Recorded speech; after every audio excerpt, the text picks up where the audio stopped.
The colony of New Haven had always been a quiet place, nestled on the edge of known space like a candle flickering in the dark. It was home to just over 200,000 people, farmers, engineers, teachers, children who played in domed parks under artificial skies. The air smelled of recycled oxygen and blooming hydroponic flowers. Every morning the sun rose over the jagged eastern ridge, casting long shadows across solar farms and schoolyards. Life was simple, steady, and safe. Or so everyone believed. On the morning of Sol 217, year 42 of the United Earth expansion, nothing seemed out of place. Mayor Carl Dawson sipped his coffee on the balcony of his modest home, watching cargo shuttles glide toward the orbital dock. His daughter, Lila, waved from the garden below, holding up a ripe tomato from their personal plot. He smiled. It was just another day. But by midday, the sky turned wrong. First came the silence. All comms traffic from orbit cut out at once. Then the emergency sirens, low, mournful wails that hadn't sounded since the colony's founding drills. People stepped outside, confused, shielding their eyes against the sun. High above, the stars began to blink out, not one by one, but in clusters, as if something vast was passing between them and New Haven. No one saw the ships. Not really. They moved too fast, too smooth, like thoughts given shape. What witnesses later described, if they survived long enough to speak, was a shimmer, a ripple in the air, followed by a light so bright it burned shadows into the ground. Then came the fire. It started at the orbital station. One moment it was there, a silver ring humming with life. The next it dissolved into vapor. No explosion, no debris, just gone. Then the beams struck the surface. Not missiles, not plasma, but beams of pure entropy, unraveling matter at the atomic level. Buildings didn't collapse. They unmade themselves, turning to fine gray dust that drifted on the wind like snow. Carl Dawson ran toward the school. He never made it. Halfway there, the street beneath him softened, then vanished. He fell through nothingness, his last thought of Lila's tomato, still clutched in her small hand. Within 43 minutes, New Haven ceased to exist. No distress call reached Earth. The colony's main transmitter was erased in the first wave.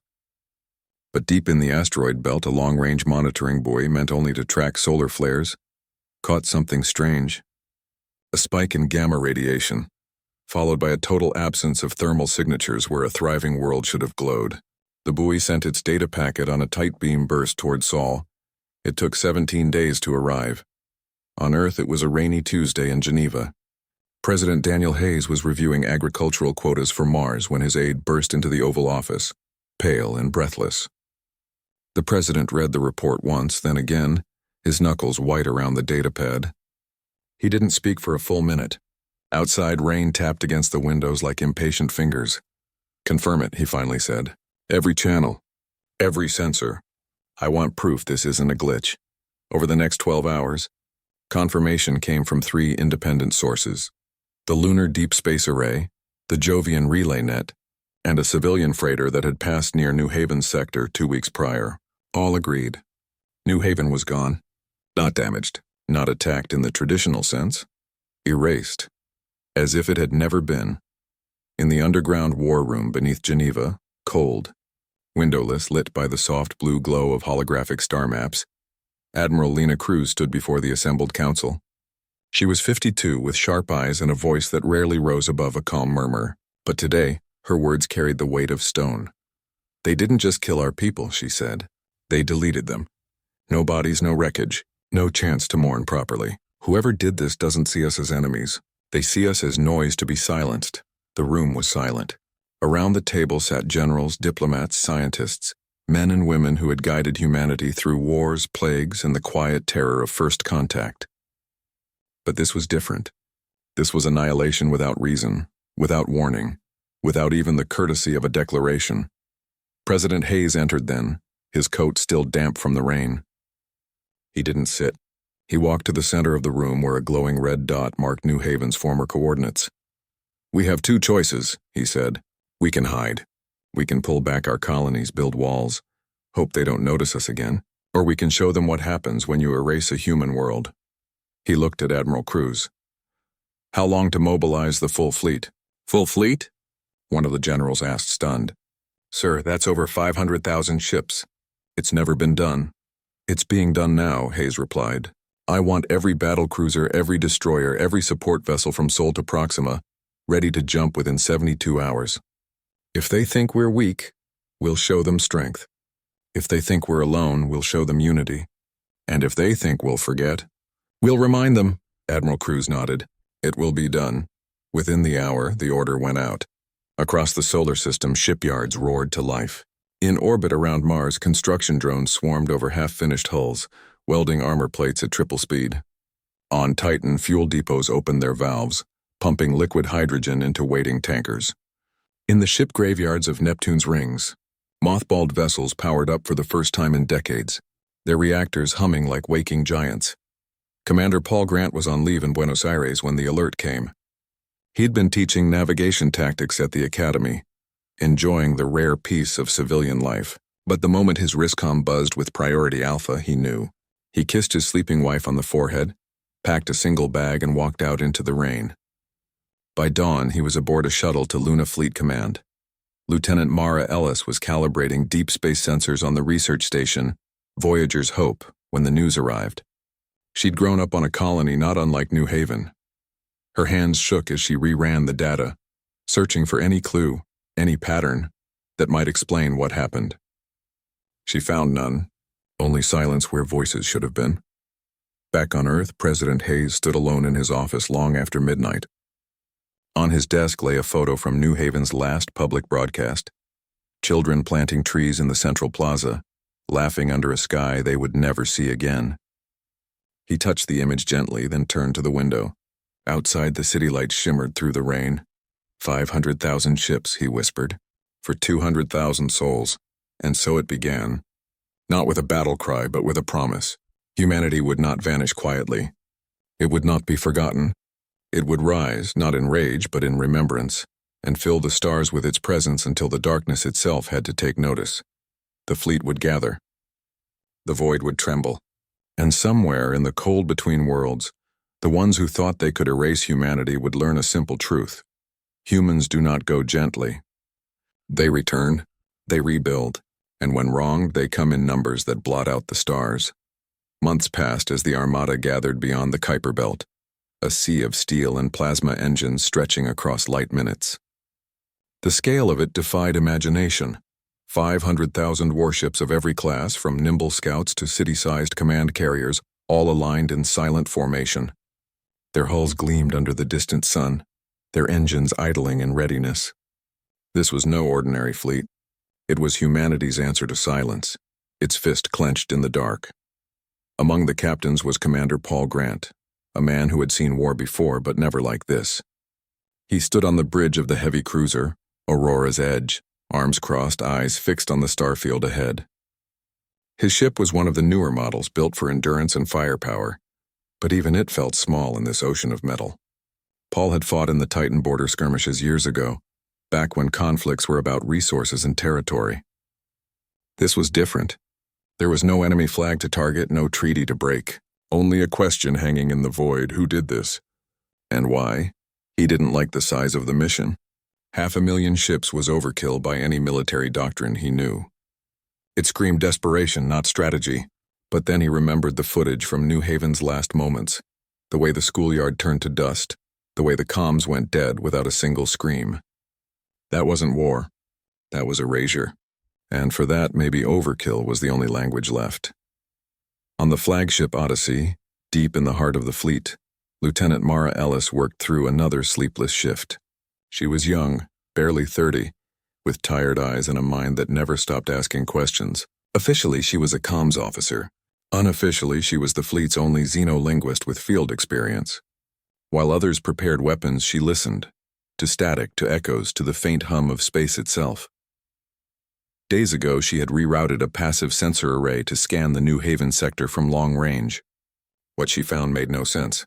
Buried beneath layers of cosmic background noise was a repeating energy signature, subtle, rhythmic, almost musical.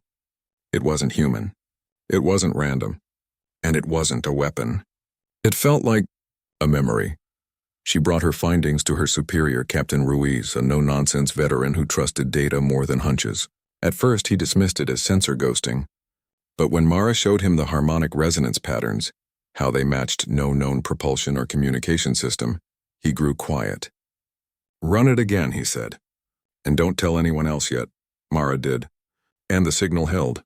Worse, it was fading, as if whatever had left. It was retreating or dying. One evening, during a rare comms window between ships, Paul received a private message. It was from Mara. They'd never met, but their paths had crossed in fleet briefings years ago. She kept it short. "I think they didn't just destroy New Haven. They took something. Or tried to save something. The energy traces suggest harvesting, not of matter, but of data. Maybe even consciousness." Paul read the message 3 times. He wanted to laugh. Harvesting souls? That sounded like old Earth myths. But then he thought of the clean destruction. No debris, no radiation bloom, just absence. What if it wasn't an attack? What if it was a quarantine? He typed back, "Keep digging. But be careful. If Command thinks you're chasing ghosts, they'll ground you." "I already am," she replied. "But ghosts are all we have left of New Haven." As the fleet moved deeper into uncharted space, discipline held, but tension grew. Crews trained endlessly, ran drills, checked systems, yet there was little to fight. No enemy appeared, no signals hailed them. The stars remained indifferent. Some soldiers began to whisper that they were chasing a phantom, that New Haven had been lost to some natural cosmic event, a rogue black hole, a quantum collapse. But Paul knew better. Natural disasters didn't leave mathematical precision in their wake. Only intelligence did. Mara spent her off hours cross-referencing ancient alien contact logs, even digging into pre-expansion myths. She found a curious pattern. Every known intelligent species that had encountered total planetary erasure described it the same way. Not as violence, but as cleansing. As if something too dangerous had been contained and the container had broken. She began to suspect New Haven hadn't been the target. It had been the lid. One night, unable to sleep, she accessed the colony's final geological survey. Buried in the raw data was an anomaly, a deep-crust energy well stable for millennia, that spiked wildly in the hours before the attack. It wasn't tectonic. It wasn't artificial. It pulsed like a heartbeat. She sent the file to Paul with a single line. "What if we built our city on top of a tomb?" He didn't reply for hours. When he did, it was just, "Meet me on the Odyssey when we reach the rally point. I'll pull strings." The fleet's destination was Rally Point Theta, a neutral zone just outside the New Haven system. From there, they would make their final jump. As the ships gathered into tighter formation, Paul requested a transfer shuttle. His request was denied twice. Command wanted all captains at their posts. But he used an old favor from Admiral Cruz herself, and soon he was aboard a fast courier ship, streaking toward the Odyssey. When he stepped onto the flagship's deck, Mara was waiting. She was smaller than he expected, with short dark hair and eyes that looked older than her years. They shook hands, no ceremony. "You really think there's something down there?" he asked. "I think we're missing the point," she said.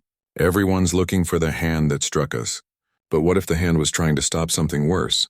Before he could answer, the ship's alert system chimed softly. Not red alert, not yellow, just a low pulse, unusual energy readings from the New Haven direction. Both turned toward the main view screen. Space rippled, not like a warp jump, not like a solar flare. It was as if reality itself folded just for a second.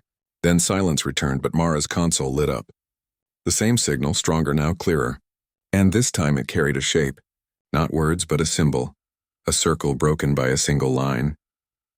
"It's a warning," she whispered. Paul felt a chill, or a marker. Back on his ship hours later, he filed a routine report.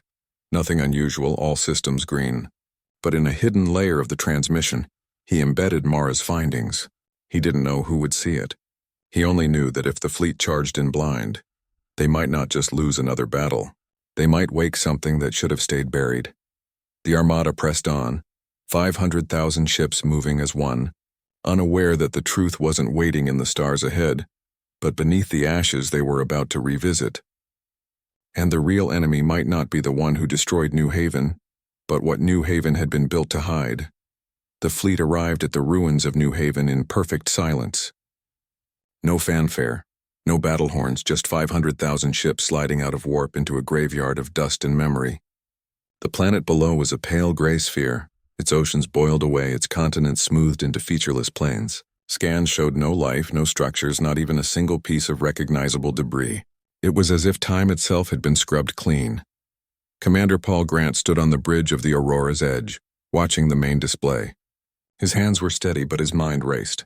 He had read Mara's latest report twice.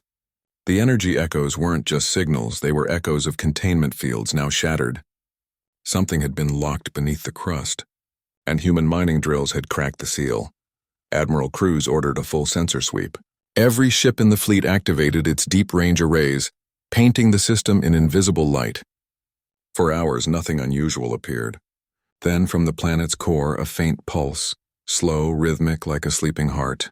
It matched the symbol Mara had decoded. A circle broken by a line. Warning, breach, danger. Before anyone could react, space twisted. It wasn't a warp jump. It was smoother, quieter, as if the stars themselves stepped aside. From the distortion emerged ships, dozens at first, then hundreds, then thousands. They were black as void, shaped like curved blades or folded paper, moving without engine trails or emissions. They made no sound, sent no signals. They simply appeared, surrounding the human fleet in a perfect sphere. Paul's tactical officer gasped. "They're inside our defensive perimeter." How no one answered. Because in the next second, the enemy fired. Beams of silver light lanced out, not at hulls, but at the space between ships. Where they struck, reality flickered. Shields failed not from overload, but from unraveling. A frigate 20 kilometers away simply folded in on itself, its atoms scrambling into nonsense before vanishing. No explosion, no debris. "Just gone. Return fire." Admiral Cruz's voice boomed across the fleet net. Human weapons roared to life. Railguns spat tungsten slugs. Plasma cannons melted vacuum. But the enemy ships shifted, microseconds before impact, sliding through predicted trajectories like ghosts. Their movements weren't random. They were precise, mathematical, as if they knew every human tactic before it happened. Paul barked orders. "Evasive pattern Delta. Redirect power to aft shields." "Mara, are you reading this?" On the Odyssey, Lieutenant Mara Ellis was already working. She had patched into the fleet's sensor net, filtering the enemy's weapon harmonics through her translation matrix. What she found stunned her. The beams weren't just energy. They carried data, complex, sorrowful, repeating. It wasn't a language of war. It was a lament. "They're not attacking us," she whispered into the comm. "They're mourning." Paul didn't have time to process that. His ship shuddered as a near miss warped local gravity. Alarms blared. Port thrusters damaged. Hull integrity at 82%. "Then give them something to predict," Paul said. He turned to his helm officer. "Fly like a rookie, erratic, untrained, break every rule." The pilot hesitated, then grinned. He yanked the controls hard left, then spun the ship in a clumsy barrel roll, something no trained pilot would do in combat. For a split second, the enemy's next shot missed by meters. Paul saw it. A lag, a tiny delay between their prediction and reality when faced with true chaos. "Tell the fleet," he said. "Scatter. No formations. No patterns. Act like panicked civilians." The order spread. Human ships broke ranks, flying wild, colliding with each other's exhaust trails, spinning, diving, climbing without logic. The enemy formation faltered. Their perfect symmetry cracked. For the first time, their beams began to miss. In that window, Mara found something else. Buried in the lament was a second layer, a map. Not of stars, but of frequencies. A sequence of tones that, when played in reverse, created a stabilizing resonance. She sent it to Paul. "If we broadcast this on all comms channels, it might disrupt their phase alignment." "Do it," he said. The Odyssey transmitted the tone. At first, nothing happened. Then, across the battlefield, the enemy ships flickered. Their movements stuttered. One veered off course and collided with another, both dissolving into shimmering mist. It wasn't victory. But it was a pause. Admiral Cruz seized the moment. "All ships, hold fire." Repeat, "hold fire." Silence fell. The enemy stopped too, hovering like statues. In the quiet, Mara boosted the signal, weaving human voices into the tone. Recordings from New Haven's final hours. Children laughing, teachers reading, farmers singing old songs. She didn't know if they'd understand. But grief, she hoped, was universal. One of the black ships drifted forward. Smaller than the others, it pulsed with soft blue light along its edges. A single beam extended, Not a weapon, but a narrow corridor of stable space. It pointed toward the Odyssey. "They want to talk," Paul said. Mara didn't hesitate. "I'm going." "No," Paul said. "I'll go with you." They boarded a shuttle, unarmed, no shields, just two humans floating toward the unknown. As they neared the alien vessel, its surface rippled open, forming a smooth docking bay. Inside, the air was cool, the walls alive with shifting light.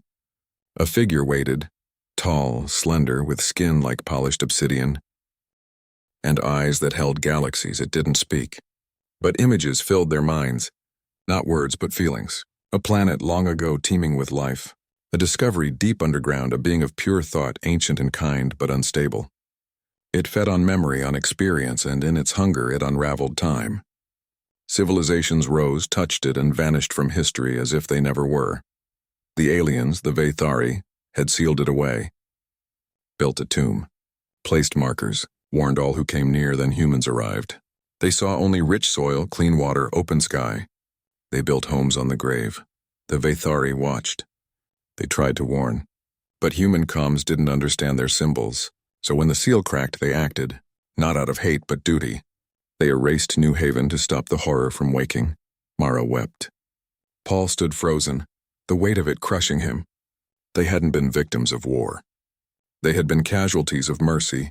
The Vathari leader, Mara sensed its name as Kalen, showed them one last image, the core of New Haven, now pulsing with chaotic energy. The archive, the being, was stirring. And if it fully woke, it wouldn't just erase worlds. It would unwrite them from the past. Paul looked at Mara. "We have to help them." She nodded. "We built on their tomb. Now we help them close it." Back on the Odyssey, they reported everything. Admiral Cruz listened in silence.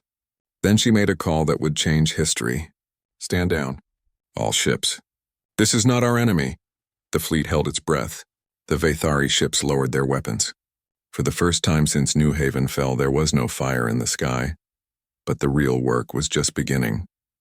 The horror beneath the planet was still waking, and stopping it would take more than weapons. It would take sacrifice, trust, and a kind of courage neither species had shown before. Paul and Mara knew what had to be done. They would go down into the dark, not to fight but to listen, to remember, and if needed, to seal the tomb once more, even if it cost them everything. Instead of war, humanity offered silence. The 500,000 ships held position, weapons cold, engines idling. No one fired. No one moved. In the void between fleets, a fragile understanding grew, not spoken but felt. The Vathari had not come to conquer. They had come to contain. And now, they needed help. Commander Paul Grant and Lieutenant Mara Ellis stood in the briefing room of the Odyssey, facing Admiral Cruz and Kalen, the Vathari emissary. Kalen did not speak with sound. Images, emotions, and concepts flowed directly into their minds, clear as thought. Through this link, they learned the full truth. The being beneath New Haven was not evil. It was a living archive, ancient, lonely, and dangerous only because it could not control its own nature. It remembered every civilization that had ever touched it, but in remembering it pulled them out of time, as if they had never existed. The Vathari had sealed it away millennia ago. Not to destroy it, but to protect the universe from accidental erasure. Human terraforming drills had cracked the containment field. New Haven's destruction had been a desperate act to prevent the archive from fully awakening. But the seal was broken. Now the archive stirred, its thoughts bleeding into reality, warping space and time around the planet's core. "We must rebuild the seal," Kalen conveyed, not with words but with the image of interlocking rings of light. "But your ships lack the resonance frequency. Ours are damaged from the long watch." Mara leaned forward. "What if we combine our systems? Human energy matrices with Vathari phase harmonics?" Paul added. "We have 500,000 power cores out there. Enough to light a star." Admiral Cruz studied them both. She had spent her life preparing for war, not collaboration. But she saw no other path. "Do it," she said. "But if this goes wrong, we lose more than a planet. We lose history itself." Preparations began at once.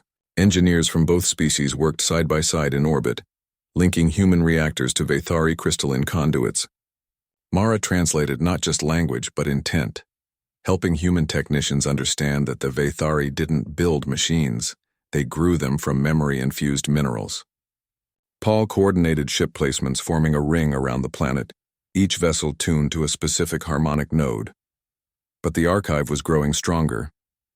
Strange effects appeared. On the Aurora's edge, a crewman vanished for 3 seconds, then reappeared holding a flower that didn't exist in any known species. On the Odyssey, clocks ran backward for an hour. Time itself was fraying. "We don't have days," Mara said. "Maybe hours." Paul made a decision. "We go down there. To the source." "No," Admiral Cruz said. "It's suicide." "It's the only way to calibrate the seal from the inside," Paul replied. "The archive responds to consciousness. If we stand before it, maybe we can show it that not all memory is pain."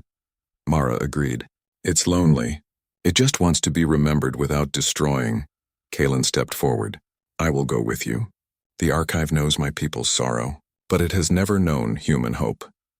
They boarded a reinforced shuttle shielded with layers of Vathari light weave and human neutronium. As they descended through the gray clouds of the dead world, the planet felt wrong. Too quiet, too still, as if holding its breath. The surface was smooth, featureless, but beneath it, something pulsed like a slow heartbeat. They landed near the old colony's center, where the school, the farms, the homes once stood. Now only dust remained. A circular hatch opened in the ground, not built by human or Vathari hands, but formed from the planet itself. It glowed faintly inviting. Inside, the air shimmered. Gravity shifted. Walls of stone flowed like water. They walked for what felt like miles, though their sensors said they'd moved only meters. Time bent around them. Paul saw flashes, a child running, a woman singing, a dog barking, all echoes of New Haven, trapped in the archive's dream. At the heart of the planet, they found it. Not a monster. Not a machine. A sphere of soft light floating in a cavern of crystal. Within it, faces swirled. Thousands, millions, smiling, crying, speaking in forgotten tongues. It saw them, and in that moment it reached out. Mara gasped as memories flooded her mind, not hers, but others. A poet from a world erased 10,000 years ago. A farmer who watched his son go dark. A child who never grew up. The archive wasn't stealing. It was preserving. But in its love for memory, it consumed the present. "We're not here to fight you," Mara thought, sending the idea as clearly as she could. "We're here to help you rest." The light dimmed slightly. Curiosity replaced hunger. Paul stepped forward. "You don't have to hold them all. We will remember for you." He projected images, Earth's libraries, digital archives, oral histories passed from parent to child. Humanity's way of honoring the past without being trapped by it. Kalen added their own memories, the Vathari songs of lost stars, the rituals of remembrance that did not require possession. The archive pulsed slower now, sad but calm. Then it showed them the final truth. To seal it properly, someone had to stay, not as a prisoner, but as a bridge, a living mind to anchor the loop, to remind the archive that it was loved, but not needed to hold on. Paul looked at Mara. She looked back, understanding in her eyes. "I'll do it," Paul said. "No," Mara said. "You have a wife, a life waiting." "I'm alone." "You're not alone," Paul said. "But you're right. You understand it better than I do." Kalen placed a hand on Mara's shoulder. "You will not be forgotten. We will visit. We will speak your name." Mara nodded. She turned to the light. "Show me how." The archive opened a path. She stepped inside. Above, the fleet felt the change. The time distortion ceased. The planet's pulse steadied. From orbit, engineers activated the combined resonance field. Human and Vathari energy merged into a single song, a lullaby of frequencies that wrapped around the world like a cradle. The seal held. Paul returned to the surface alone. He stood where New Haven once was, tears mixing with the gray dust. He looked up at the stars where 500,000 ships waited. Back on the Odyssey, Admiral Cruz received his report. She said nothing for a long time. Then she opened a channel to every ship in the fleet. "Today we did not win a war," she said. "We honored a promise. Remember New Haven. Remember Mara Ellis. And remember that sometimes the bravest thing is not to fight but to listen." In the core of the dead world, Mara sat within the light, not as a prisoner but as a guardian.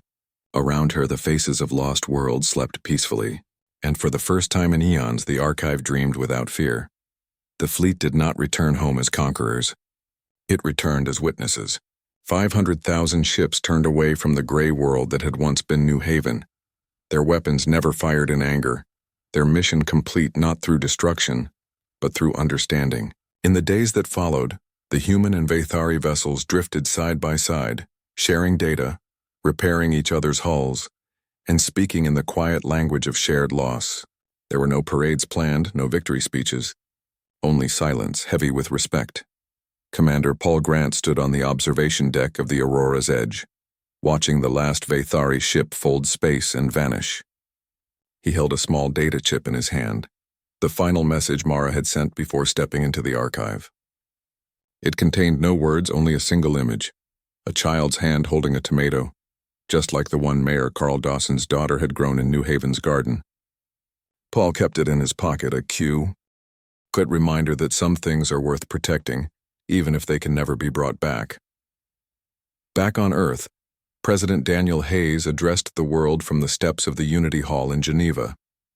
Rain fell again, soft and steady, as if the sky remembered New Haven too. He spoke not of enemies or empires, but of responsibility. We went to the edge of darkness, he said, and found not monsters but mirrors. We saw what happens when memory is hoarded instead of shared, when fear speaks louder than curiosity. Mara Ellis gave us a second chance. Let us not waste it. His words spread across every colony, every station, every ship still drifting in the outer systems. People gathered in public squares and mess halls and quiet homes and listened. For the first time in generations, humanity did not ask what it could take from the stars, but what it could give. Admiral Lena Cruz retired shortly after the fleet's return. She declined all honors, all medals. Instead, she took a small post at the new Institute for Cosmic Memory on Luna, where she helped design a global archive, not to store data, but to teach remembrance. She often visited the memorial garden planted in New Haven's honor, where real tomatoes now grew under Earth's sun, tended by volunteers who never knew the colony but honored its name. Paul Grant was offered command of the entire Outer Rim Defense Fleet. He turned it down. Instead, he accepted a role as Earth's first ambassador to the Vathari conquered. His first act was to travel to their homeworld, a place of shifting skies and singing stones, and plant a single seed from Earth soil. The Vathari watched in silence, then joined him, placing their own seeds beside it. From that day, the garden grew, fed by two worlds. The Vathari, once solitary guardians of forgotten graves, began to open their archives. They shared stories of civilizations long erased, not as warnings but as lessons. Human historians worked with them to rebuild lost languages, lost songs, lost recipes, tiny pieces of lives that had vanished from time. In classrooms across Earth and its colonies, children learned not just human history, but the histories of those who came before. Even if no one had remembered them for 10,000 years, the archive beneath New Haven remained quiet. Scans showed it stable, its pulse slow and steady. Every solstice, a joint human Vathari vessel would visit not to monitor, but to speak. They would broadcast stories, new ones from Earth, from Mars, from distant outposts, so Mara would know the world still turned, still dreamed, still grew. She never replied, but the archive's light would brighten slightly as if smiling. Years passed. Colonies expanded, but with new rules. No world would be settled without deep geological and temporal scans. No drill would pierce the crust without checking for ancient seals. Humanity had learned that the universe was not empty. It was layered with memory, with grief, with things that should not be disturbed lightly. Paul married again, not out of forgetting, but out of living. His wife, a botanist named Elena, helped design the first memorial forest on Proxima b, trees grown from seeds of every lost colony, real or erased. Their daughter, named Mara, often asked about the woman she was named for. Paul would sit with her under the stars and tell her not of war, but of courage, the kind that chooses to stay so others may go. The Conquered of Remembered Worlds was founded on the anniversary of New Haven's fall. It had no army, no borders, no laws beyond one: remember and be kind. Its council included humans, Vathari, and eventually other species who had also lost worlds to time or tragedy. They met not in grand chambers but in quiet gardens, sharing tea and stories under open skies. Back on the gray planet, The dust still covered everything. But if one stood very still at dawn, they might see a faint shimmer near the old colony site, a ripple in the air, like heat rising from stone. Some said it was the archive breathing, others said it was Mara, watching over the world she saved. No one knew for sure, but everyone who visited left something behind, a flower, a note, a song hummed into the wind. Humanity's fleet never gathered in such numbers again. 500,000 ships had been a response to silence, but now the silence had been answered not with fire but with a voice, and that voice, once raised in mourning, now spoke in hope. The stars did not tremble anymore. They listened. And in the quiet between them, two civilizations walked forward, not as survivors but as keepers of memory, guardians of the past, and builders of a future where no one had to be erased to be remembered.